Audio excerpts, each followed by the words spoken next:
Good morning students, welcome to the class of business studies.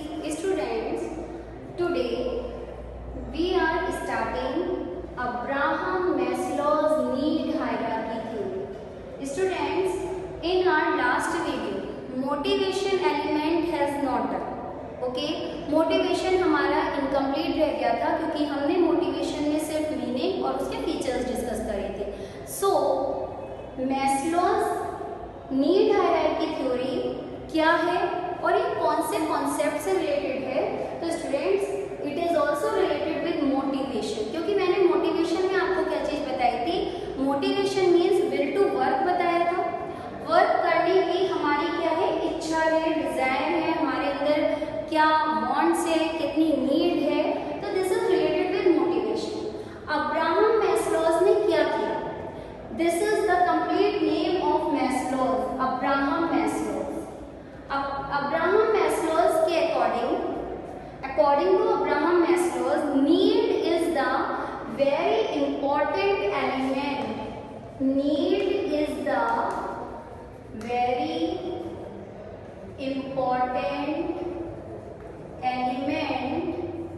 important element in the process of motivation.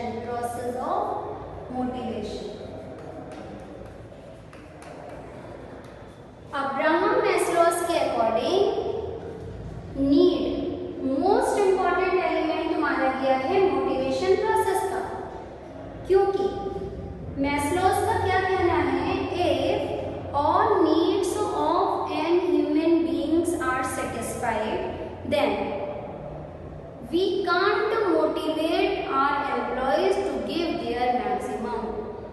Maslow's के according Maslow कहते हैं कि किसी न किसी ह्यूमन बीइंग की आप अगर मोटिवेट करना चाहते हैं तो उसकी नीड होना जरूरी है.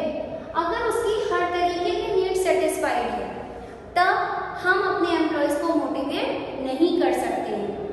इस वजह से मैस्लो ने क्या दिया है? Need hierarchy. हायरार्की का मीन्स क्या होता है? सीक्वेंस. तो उन्होंने नीड्स का एक सीक्वेंस गिवन करा है जिसके अकॉर्डिंग हम अपनी एम्प्लॉयज की नीड को सेटिस्फाई करते हैं. So let's start students. Maslow's need hierarchy theory number 1. Physiological need, not psychological. This is physiological needs. Physiological needs are related with the survival and maintenance of human life. Basic जो भी physical needs है किसी भी human being की life को survive करने के लिए, उसकी लाइफ को मेंटेन करने के लिए, वो नीड्स किस में आती हैं? फिजियोलॉजिकल नीड्स में. Just like food, clothes, shelter, water and sleep. These types of need are most important and essential for survival and maintenance of human life. Human life को survive करने के लिए, अपनी लाइफ को मेंटेन करने के लिए physiological needs food, cloth, shelter, water and supply को कंप्लीट करना मस्ट होता है. एंड मैंने बताया ह्यूमन बीइंग, ह्यूमन लाइफ को सर्वाइव करने के लिए. इसी वजह से नंबर 1 पार्ट पर क्या रखा गया है? फिजियोलॉजिकल नीड को रखा गया है. एंड स्टूडेंट्स, फिजियोलॉजिकल नीड हर एक ह्यूमन बॉडी को सरवाइव करने के लिए जरूरी होता है. कोई भी लिविंग क्रिएचर भी है, उसे अपनी भूख को शांत करना तो मस्ट है. इस वजह से इसने ज्यादा स्पेस ले रखा है कंपैरेटिवली 5th नीड के. आप ये चीज भी देखिए, ये पिरामिड बनाया गया है. मैंने क्यों फिजियोलॉजिकल नीड यहाँ से स्टार्ट नहीं किया? क्यों? क्योंकि फिजियोलॉजिकल नीड हर एक ह्यूमन बीइंग, हर एक लिविंग क्रिएचर के लिए मस्ट होता है. फूड और आपका वाटर एंड स्लीप. ठीक है, तो इस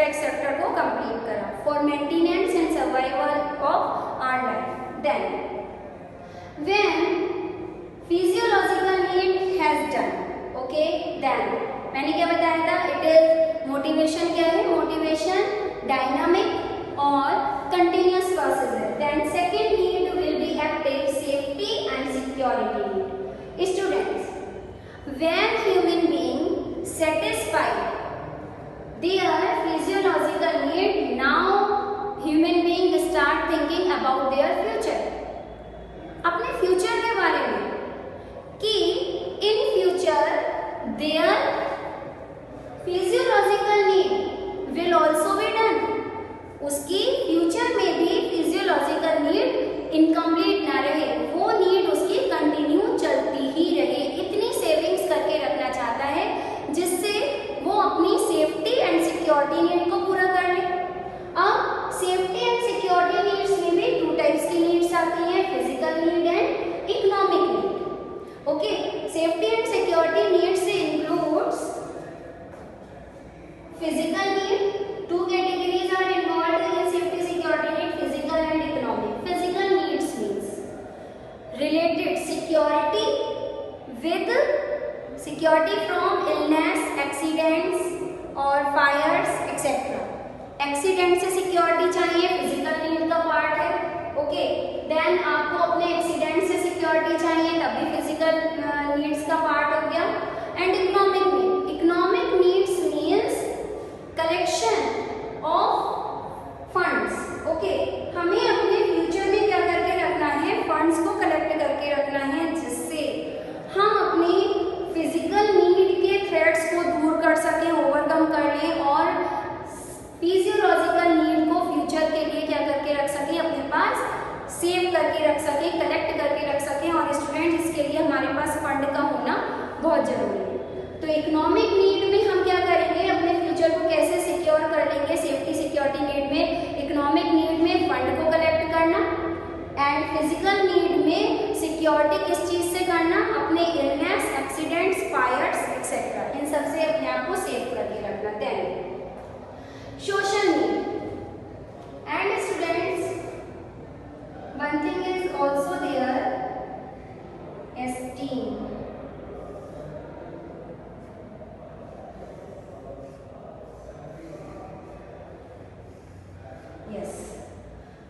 सोशल नीड, और इसको हम बिलोंगिंगनेस नीड भी कहते हैं। व्हेन स्टूडेंट्स आर फिजियोलॉजिकल, हमने आज का अपना फूड, क्लोथ, शेल्टर का इंतजाम कर लिया, अरेंज कर लिया, देन हमारी सेफ्टी सिक्योरिटी हमने अपने फ्यूचर को भी सिक्योर करके रख लिया।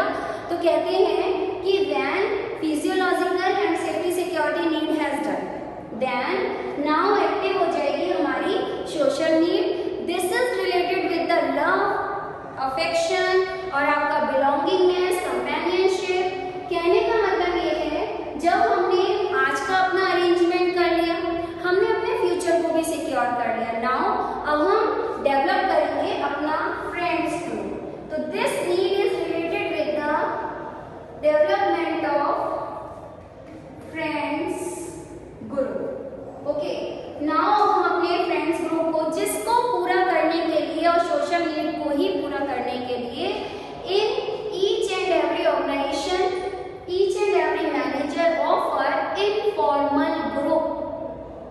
ठीक है, इनफॉर्मल ग्रुप प्रोवाइड करवाता है, जैसे कि वीकेंड पर गेट टुगेदर करवा लिया, 15 डेज की एंडिंग पर गेट टुगेदर करवा लिया, या फिर मंथली एंड पर, हाफ अर्ली और क्वार्टरली और समथिंग समथिंग।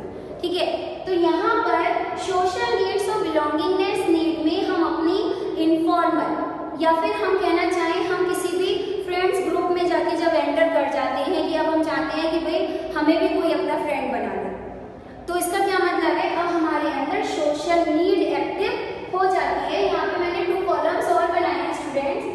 क्यों बनाए हैं, क्योंकि हम इन नीड्स को पूरा करने के लिए किस चीज से हम अपनी these types of needs को कंप्लीट कर सकते हैं। There is one financial, और इसको बोलते हैं monetary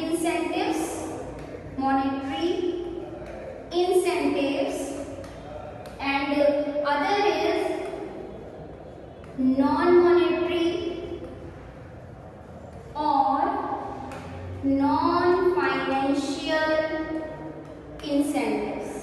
ओके, तो यहाँ पर हमारे पास टू टाइप्स के इंसेंटिव्स हैं, फाइनेंशियल और नॉन फाइनेंशियल, मॉनेटरी और नॉन मॉनेटरी। तो यहाँ पर फाइनेंशियल जो जिस मतलब directly related with the money होता है, जो पैसे से ही डायरेक्ट रिलेटेड होता है, तो हम फूड, क्लोथ, शेल्टर, इन सब चीज़ों को कैसे कंप्लीट कर सकते हैं?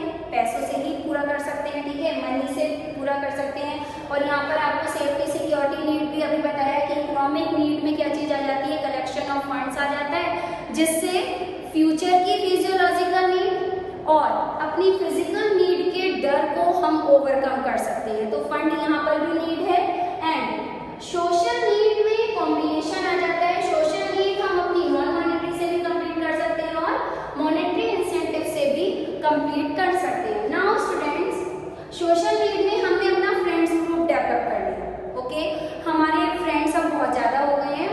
Now esteem need related with the ego, respect, recognition.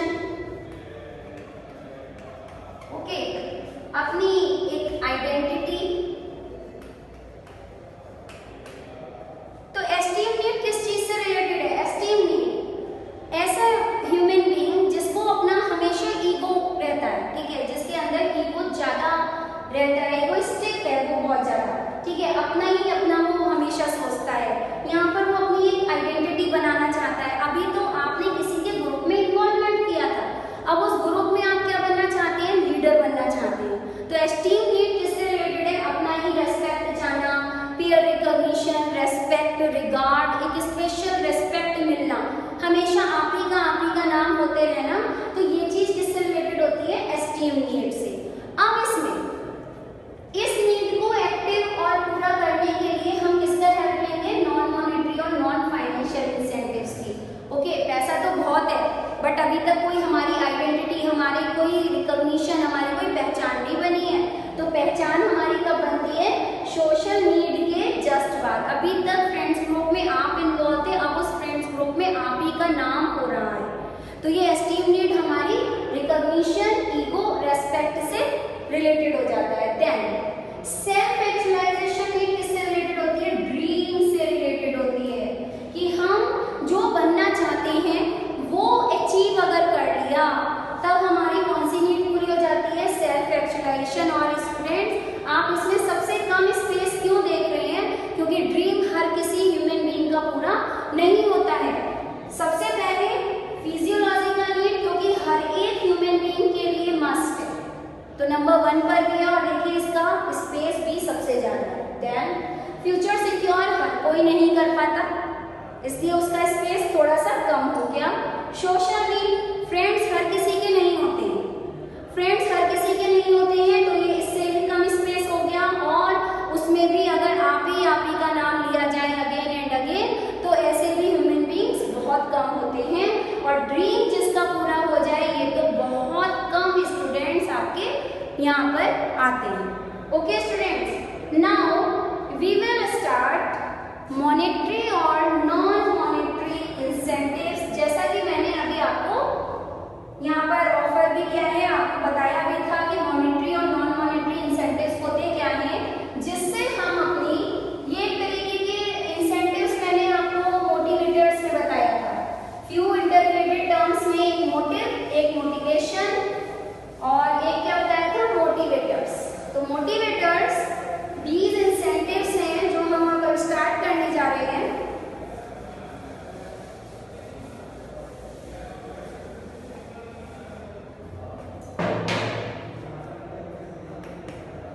Incentives.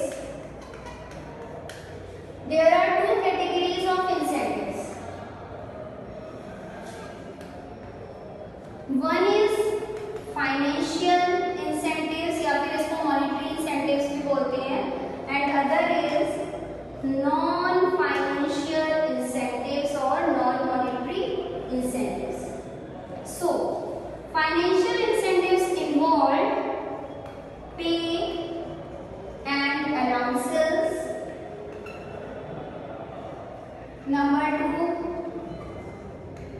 Profit sharing.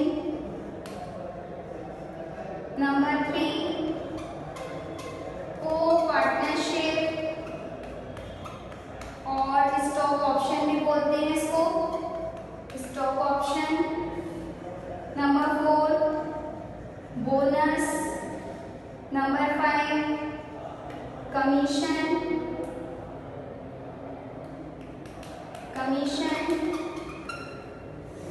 Number 6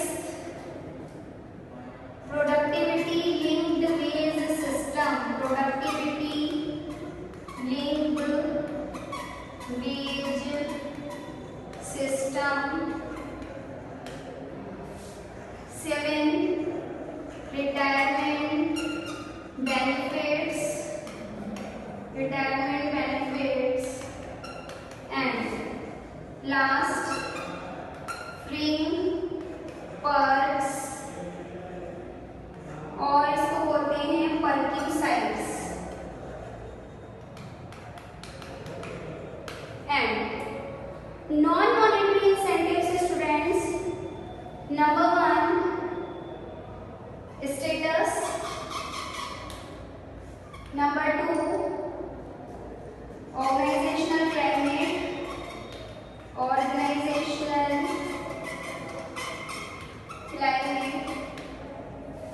number 3 job enrichment, या फिर इसको बोलते हैं challenging jobs, career advancement,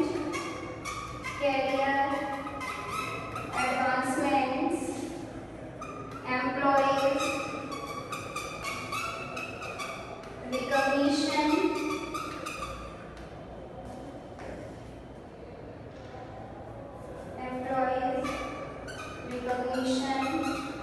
job security,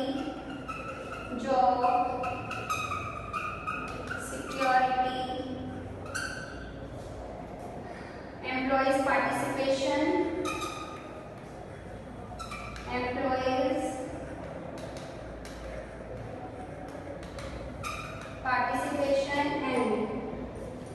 employees empowerment. Autonomy भी बोलते हैं इसको, ऑटोनॉमी और एम्प्लॉयज एम्पावरमेंट।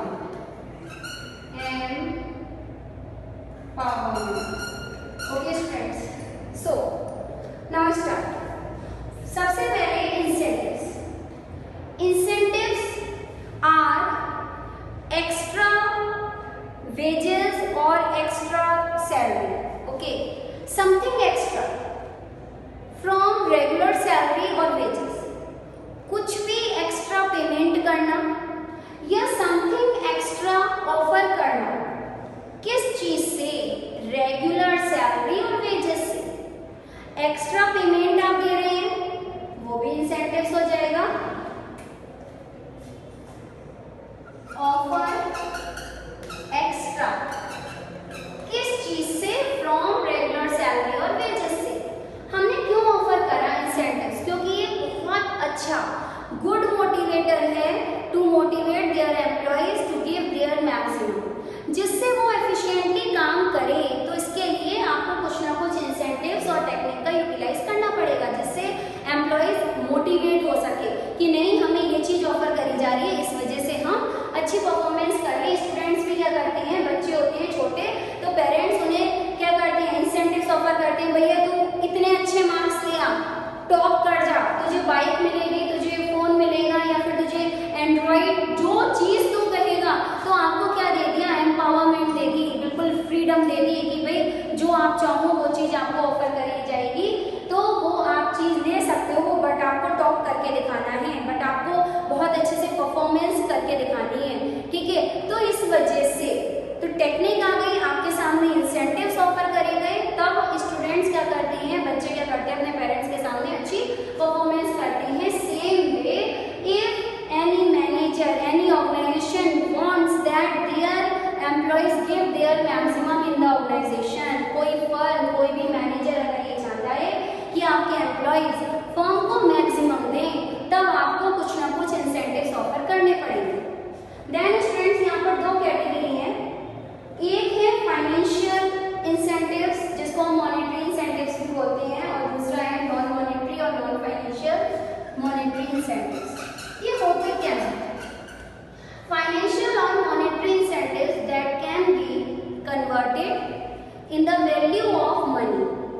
जिस चीज को आप मनी में मेजर कर सकते हो वो चीज क्या कहलाती है? आपकी फाइनेंशियल और monetary incentive that can be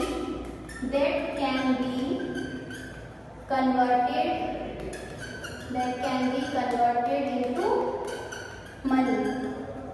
okay, directly पैसे से ही रिलेटेड है आपका monetary incentives. Just like number 1 पे एंड अलाउंसेस। पे and allowances regular increment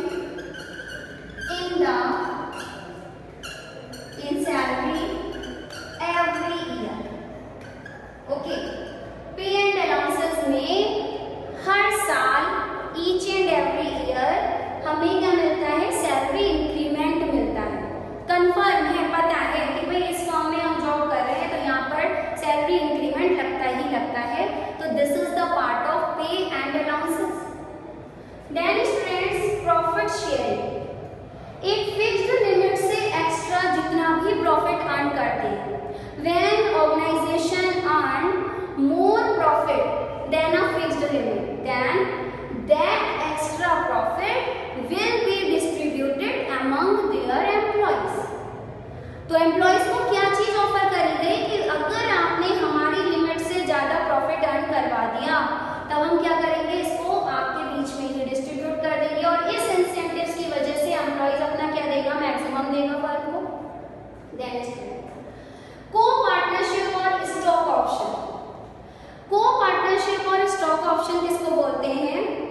profit sharing में सिर्फ प्रॉफिट ऑफर करा जाएगा, आपको ओनरशिप नहीं मिलेगी। बट स्टॉक ऑप्शन और को पार्टनरशिप का क्या मतलब है? यहाँ पर एम्प्लॉइज को शेयर्स ऑफर कर दिए जाते हैं कि when you will perform maximum और give your best in the organisation, then firm will offer in front of you some shares of the company. ठीक है, मार्केट प्राइस से लेस वैल्यू पर आपके सामने शेयर्स ऑफर करे जाते हैं। को पार्टनरशिप और स्टॉक ऑप्शन में offering shares okay less than market price. फिर उसे एम्प्लॉइज क्या करेंगे? मार्केट प्राइस पर जाकर सेल कर देंगे। तो और नहीं भी करती है तो शेयर मिलने वाला कौन बन जाता है? यहाँ पर उन्हें ओनरशिप ऑफर करी जा रही है। तो क्या एम्प्लॉय अपना बेस्ट फर्म को नहीं देना चाहेगा? ऑब्वियसली देगा। देन स्टूडेंट्स आता है बोनस। बोनस ईयर में वन टाइम ऑफर किया जाता है। जैसा कि पे एंड अलाउंसेस में सैलरी का पता है कि कब इंक्रीमेंट लगना है, मार्च के एंड में लगना है, अप्रैल की स्टार्टिंग में लगना है, कब लगना है, ठीक है। बट बोनस क्या है?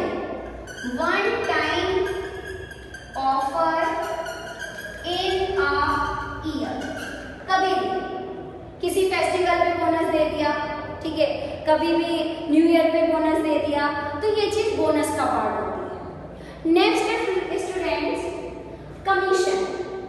ज्यादातर हमें कमीशन ऑफर करा जाता है सेल्समैन के लिए, तो उसकी सैलरी तो अलग है। बट कोई भी सेल्समैन आता है वो यूनिट सेल करने को क्यों इतना प्रेशराइज्ड होता है? क्यों? क्योंकि उसका कमीशन बंधा होता है। भैया तू इतने यूनिट सेल करके आएगा, तुझे इतना कमीशन मिलेगा। तो हर यूनिट पे क्या कहते हैं? भाई इनका तो कमीशन बंधा हुआ है, ये तो हमें चपेट के जाएंगे ही जाएंगे, इतने का माल तो हमें बेचकर जाएंगे ही जाएंगे। क्यों? क्योंकि उनका क्या बंधा हुआ है? कमीशन। तो सैलरी और वेजेस से एक्स्ट्रा जो भी चीज ऑफर करी जा रही है इंसेंटिव से, और कमीशन ज्यादातर सेल्समैन को ऑफर करा गया। नाउ कमीशन के बाद हम आ जाते हैं students productivity linked wage system. और आपको शायद याद होगा टेलर की एक टेक्निक थी differential piece wage system. Different pieces के अकॉर्डिंग डिफरेंट वेजेस क्या करी जाती है? ऑफर करी जाती है। सेम वे स्टूडेंट्स यहाँ पर प्रोडक्टिविटी लिंक्ड वेज सिस्टम क्या है? आप जितने प्रोडक्ट्स बनाएंगे आपको उसी प्रोडक्ट के अकॉर्डिंग क्या दिया जाएगा? वेजेस ऑफर कर दिया जाएगा। जो कम बनाएगा उसे कम मिलेगा, जो ज्यादा यूनिट्स प्रोड्यूस करेगा उसको ज्यादा वेजेस मिल जाएंगे। रिटायरमेंट बेनिफिट्स में जिसमें पीएफ की फैसिलिटी, प्रोविडेंट फंड की फैसिलिटी दी जाती है, ग्रेच्युटी की फैसिलिटी दी जाती है, ठीक है, या फिर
Okay students, now